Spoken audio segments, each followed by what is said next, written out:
Hi అండి, నమస్తే. Welcome to my channel voice of Lakshmi. Madireddy Sulochana గారు రచించిన భలే భార్యలు అనే ఒక చక్కటి కథను వినేతా అండి. ఈ కథ 1979వ సంవత్సరంలో ప్రచురింపబడింది. కథను మొదలు పెట్టేసేద్దామా? ఆరతి ముసిముసిగా నవ్వుకుంది. భర్త చేసే అల్లరి పని గుర్తుకొచ్చింది. ఆరతికి భర్త అంటే ఎక్కడా లేని ఆరాధన, అందగాడన్న గర్వం. నిజంగా తను అదృష్టవంతురాలు. అతని ముందు తీసి కట్టే అయినా అతను అలా ఎప్పుడూ అనుకోడు. అలివేలు మంగను కాస్త ఆరతిగా మార్చాడు. శనివారం బ్యాంకు మధ్యాహ్నం వరకే ఉంటుంది. కొనదలుచుకున్నవన్నీ ఆ రోజే కొంటుంది హారతి.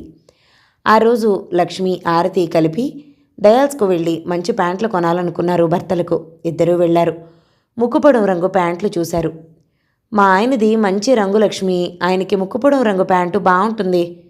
మీ ఆయనకు ఆ లైట్ బ్లూ తీసుకో అన్నది ఆరతి. లక్ష్మి చురుగ్గా చూసింది. ఆమెకి ఈ మధ్య వివాహం అయింది. ఆమె భర్త నలుపైన అందం, ఆకర్షణ ఉన్నవాడని అందరూ అన్నారు. అలాంటిది ఒక తోటి ఉద్యోగిని నోటికొచ్చినట్టు అనటమా? ధిక్కారం, ధిక్కారం అనుకుంది. అప్పుడే తేలిపోవడం ఇష్టం లేదు. ప్యాంటు కొని కాఫీ తాగాలని హోటల్కి వెళ్లారు. వాళ్ళ ఎదురు సీట్లో కూర్చున్న వ్యక్తులను చూసి ఇద్దరూ ఉలిక్కిపడ్డారు. అచ్చు ఆరతి భర్త మనోహర్ లాగే ఉన్నాడొక ఆయన. లక్ష్మి పెదాలపై గుమ్మనమైన నవ్వు వెలిసింది. ఆరతి, ఆ ఎదురుగా ఉన్నాయన చూడు, ఎర్రగా పండుకోతిలా లేడు అన్నది కాఫీ ఆర్డర్ చేస్తూ. ఆరతి ముఖం ఎర్రబారింది. ఆ క్లీన్ షేవ్, నలగని బట్టలు చూస్తే ఆడంగిలా అనిపిస్తున్నాడు అంది. ఆరతి విననట్టు ఎటో చూసింది. మరేదో అడిగింది. అవును, జామ్ చేస్తానన్నావు లక్ష్మి, చేశావా? పండ్లన్నీ తెచ్చాను, ఒక్కదాన్ని చెయ్యాలంటే కష్టం. కాస్త సహాయం చేయమంటే చేయలేదీనా, అందుకే పళ్ళు తినేశాం నిర్లక్ష్యంగా చెప్పింది లక్ష్మి. మా వారు ఆదివారం అన్నీ తయారు చేసిచ్చారు. నేను సంవత్సరానికి సరిపడా జామ్ చేశాను సగర్వంగా అన్నది ఆరతి. లక్ష్మి వంటిపై కారం రాసుకున్నట్టు అయింది. ఆరతి చేసిన జామ్ బాటిల్స్ పటపటామని పగలగొట్టి గిరవాటేద్దామనుకుంది. నిజంగా అన్నింటా సహకరించే భర్త దొరికితే అంతకంటే అదృష్టం ఏముంది? ఓ పుల్ల ఎగదోసింది సెగలోకి ఆరతి. లక్ష్మి వళ్ళు మండిపోయింది. ఏం అదృష్టంలే, నాకైతే మగాళ్ళు అలా పనులు చేస్తుంటే కంపరంగా ఉంటుంది అన్నది లక్ష్మి, కంపరం అంతా ముఖంలో చూపుతూ. కాఫీ వచ్చింది. ఆ కాఫీ కప్పు ఎత్తి లక్ష్మి ముఖాన దిమ్మరించాలని ఉంది ఆరతికి. మా ఇంట వంట లేదు, మగాళ్ళు పనిచేయటం. నీకేమనిపిస్తుందో ఏమో కానీ నాకైతే అసహ్యం వేస్తుంది. మగాడంటే ఆర్డర్లేస్తూ దర్జాగా హుందాగా ఉండాలి అన్నది. అప్పుడే భర్తతో ఉదయం ఆడవారి హక్కులను గురించి హోరాహోరీగా పాటలాడటం మర్చిపోయి, బయటికి వెళ్ళి పెళ్ళాం సంపాదిస్తే ఆనందిస్తారు కానీ ఆ పెళ్ళాం చాకరీలో కాస్త తగ్గించాలని ఆలోచించరేం. ఇద్దరం సంపాదిస్తాం, ఇద్దరం పని చేయాలి అన్నది. ఆర్డర్ ఆర్డర్ అంటూ భర్త నీళ్లు నింపి కూరలు తరిగివ్వడం మర్చిపోయింది లక్ష్మి. కాఫీ కషాయంలా అనిపించింది ఆరతికి. ఆమె బుర్రలో విమానం ప్రొఫెల్లర్లు రొదపెడుతున్నాయి. కోపంగా లేచింది. ఆరతి ఇంట్లో అడుగుపెట్టి ఆశ్చర్యపోయింది. వంటిల్లంతా శుభ్రం చేసి కుక్కరెక్కించాడు మనోహర్. ఆరతి, వచ్చేసావా? నిమిషంలో తయారవ్వాలోయ్. మా ఫ్రెండ్ రాజు లేడు, ఓ మంచి మలయాళం పిక్చర్ తెలంగాణకి హక్కులు కొనేశాడట. సాయంత్రం షోకి మనల్ని రమ్మన్నాడు. అదేమిటి డియర్ అలా చూస్తావు? మన వాళ్ళు సెట్టింగ్స్ అని, రంగులని, హంగులని నానాన హైరానా పడి దివాళా తీస్తారు అన్నాడు కాఫీ కలపడానికి కప్పులు పెడుతూ. మరోసారైతే ఆరతి అతని మెడకు చేతులు పెనవేసి తీయని కబుర్లతో పాటు అంతకన్నా తీయని ముద్దులు పెట్టేది. ఆడంగి ముత్త ఎలా వంటింట్లో ఎవరు దూరమన్నారు? కోపంగా అరిచింది. రతి, శాంతి శాంతి, నువ్వు ఆలస్యంగా వస్తే వంట అవదని వంటింట్లో దూరాను. అది నీ సామ్రాజ్యం అయితే ఇప్పుడే పట్టాభిషిక్తురాలని చేస్తాను అన్నాడు తమాషాగా చేతులు తిప్పుతూ. ఆమె కళ్ళు చిట్లించింది. ఆ క్షణంలో భర్త మనోహర్లా కనిపించలేదు. చిల్లర కొట్టు చిట్టెమ్మలోని పువ్వుల పున్నయ్యలా కనిపించాడు. ఏమిటి ఆడంగి వేషాలు? చేదరించుకుంది. తను తెచ్చిన ప్యాంటు, షర్టుగుడ్డ బల్ల మీద గిరవాటేసింది. అంతకంటే హుందాగా ఈ పూట వంట పెంట ఏం అక్కర్లేదు, హోటల్కి వెళ్దాం అనలేడు అనుకుంది. కోపమేల బాలా అంటూ పాట పాడబోయాడు. ఏమిటా వెకిలి వేషాలు? విసుక్కుని బాత్రూంలోకి వెళ్ళింది. పెళ్ళైన ఈ 6 నెలల్లో ఒక్కరోజు పోట్లాడుకోలేదు. ఆఫీస్లో ఘర్షణ పడిందా? తనంటే మొహం మొత్తిందా? మొన్న వాళ్ళ ఇంటికి వెడితే అందరూ తన నుంచేమని గొడవ ప్రారంభించారు. మను, నేనుండనంటే వాళ్ళు నొచ్చుకుంటారు, నన్ను వదిలి ఉండలేనని చెప్పు అంది మెల్లగా. ఒక్కరోజు ఉండగలను అన్నాడు అల్లరిగా మనోహర్. నేనుండలేను సరా, ఒక్క నిమిషం ఉండలేను అంది. ఆ కళ్ళలోని ఆరాధనకు, ఆప్యాయతకు కరిగిపోయాడు. ఇప్పుడేమైంది? టబీమని కాఫీ కప్పు పెట్టిన శబ్దమైంది. ఉలిక్కిపడ్డాడు మనోహర్. రతి? రతి లేదు, సతీ లేదు. అపర సత్యభామలా వెళ్ళిపోయింది.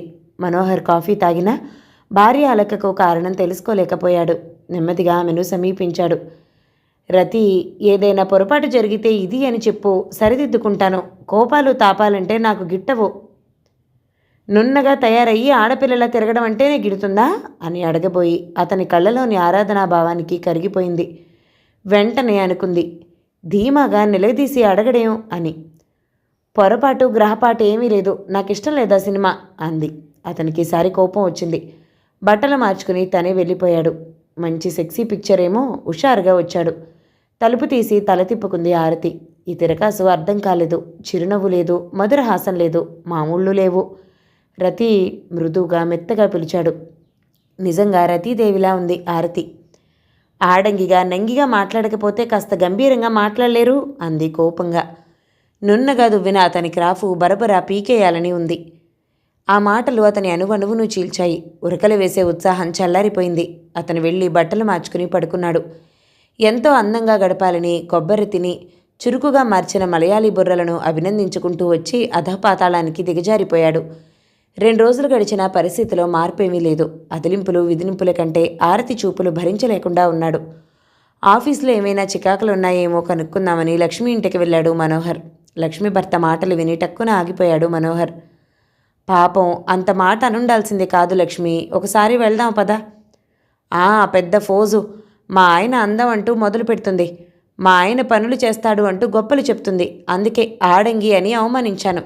అంత మాత్రానికే మాటలు ఆపేస్తుందా? లక్ష్మి గొంతు తీక్షణంగా వినిపించింది.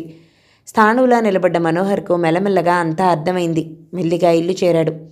అతను కాఫీ తాగుతూ ఆలోచించాడు. గంట తర్వాత అతనికి కర్తవ్యం స్ఫురించింది. యాహూ అంటూ షమ్మీ కపూర్లా అరిచాడు. అతను ఆరతి వచ్చేసరికి వార్తాపత్రిక పట్టి కూర్చున్నాడు. 2వ రోజు. ఆరతి వచ్చి ఆశ్చర్యంగా చూసింది. అతను నీళ్లు పట్టలేదు. అసలు నిశ్చింతగా కూర్చున్నాడు. ఏయ్, ఆఫీస్ నుంచి ఇంత ఆలస్యంగా వచ్చావేం? ఆరతి ఆశ్చర్యంగా చూసింది. భర్తేనా మరెవరన్నా అన్నారా అని. అతనే అన్నాడని అర్థమైంది. కాస్త కాఫీ నా ముఖాన్ని పోయి తరిస్తాను. ఆరతి కళ్ళు పెద్దవయ్యాయి. తూర్పున పొద్దు పొడవలేదన్న నమ్ముతుంది కానీ భర్త తనను అలా మాట్లాడటమా? నేను అడిగింది వినిపించలేదా? భూమి కతుకుపోయావేం? ఆ గద్దింపు విని కాళ్ళకి చక్రాలు వచ్చినట్లు పరిగెత్తి కాఫీ తెచ్చింది. ఇంకొక నిమిషం ఆలస్యం చేసినా పీక నొక్కేలా ఉన్నాడు అనుకుంది. కాఫీ తీసుకుని ముఖం చెట్లించాడు. పాలకంపు కొడుతుందేం? హుంకరించినట్లే అడిగాడు. అతనికి పాలిష్టమని కాసిన్ని ఎప్పటిలా ఎక్కువ పోసింది. అంతగా అవమానించాలా? కళ్ళమ్మట నీళ్లు తిరిగాయి. లోపలికి వెళ్ళిపోయింది. అతను కాఫీ తాగి బయటికి వెళ్ళి 9 గంటలకు వచ్చాడు. అప్పుడే నిద్రమోహమా? పడుకోకపోయావా అన్నాడు విసుగ్గా. ఆమెకు అభిమానం ముంచుకొచ్చింది. ఎప్పుడైనా ఇలా అన్నాడా? తన ఆఫీస్లో ఏవో ప్రోగ్రామ్స్ ఉన్నాయని ఆలస్యం చేసిన రోజు తననెంత అలరించాడు. తను భోజనం చేయలేదని తెలిసి తన కోసం 2వసారి పెరుగన్నం తిన్న భర్తేనా? అంటే ముఖం వేళ్లాడేసుకుని చూస్తావు. అతను కసిరేసరికి కన్నీటితో కదిలింది. అతనికి మాత్రమే వడ్డించి తను గ్లాసులో మంచినీళ్లు తాగింది. అదేమని అడగలేదతను. ఆకలి బాధ కన్నా అవమానం బాధ ఎక్కువైంది. ఆ రాత్రి అతను చాలా మొరటుగా ప్రవర్తించాడు. ఆరతికి భర్త అసలు స్వరూపం అర్థమైంది. మర్నాటి నుండి ఒక్క సహాయం అందలేదు. పైగా అరుపులు. సహనం సన్నగిలింది. 3వ రోజు ప్యాంటు తీసి పెట్టలేదని అరుస్తుంటే రోషం ముంచుకొచ్చింది. నేను ఉద్యోగం చేస్తున్నాను, మీ పనులు బయట పనులు చేయలేను అంది ఖచ్చితంగా. అయితే ఉద్యోగం మానేయి అన్నాడు తీవ్రంగా, కొత్తగా పెంచుతున్న మీషాల షేప్ చూస్తూ.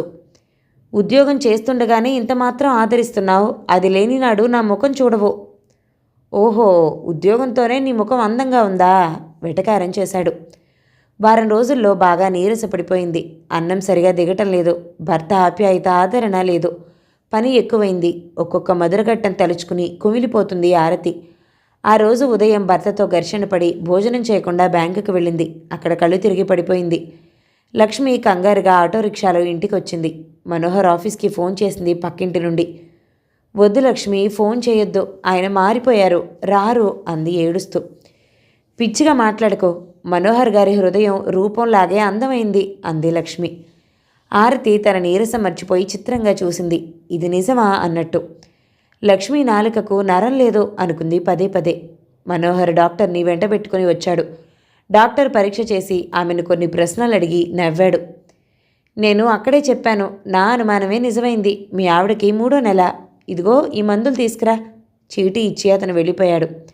అతన్ని సాగనంపి వచ్చేసరికి లక్ష్మి తలుపుకి అడ్డం నిలబడింది. ఏమిటమ్మా ఇది? పార్టీ ఇస్తేనే ఇంట్లోకి రానిచ్చేది అంది అల్లరిగా. జంటగా వస్తేనే పార్టీ. ప్రామిస్ అన్నది నవ్వుతూ. డబుల్ ప్రామిస్ అన్నాడు. అయితే 5 గంటలకల్లా రెడీగా వచ్చేస్తాం అంది లక్ష్మి సంబరంగా సంతోషంగా. లక్ష్మిని సాగనంపి ఇంట్లోకి వచ్చాడు. భర్త దగ్గరకు వస్తుంటే ఏవేవో ఊహించుకుని భయపడింది ఆరతి. ఆమె ఊహించని విధంగా మెడ కింద కాళ్ల దగ్గర చేతులు వేసి లేవనెత్తాడు. ఆమెను గిరిగిరా తిప్పి ముఖమంతా మృదువుగా చుమ్మించాడు. రతి!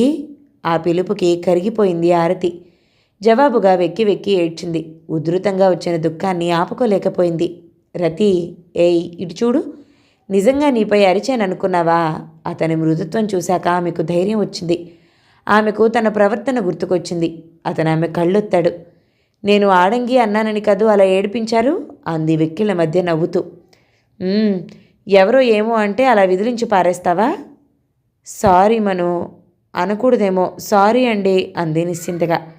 అలా సారీ చెప్తే చెల్లదమ్మాయి.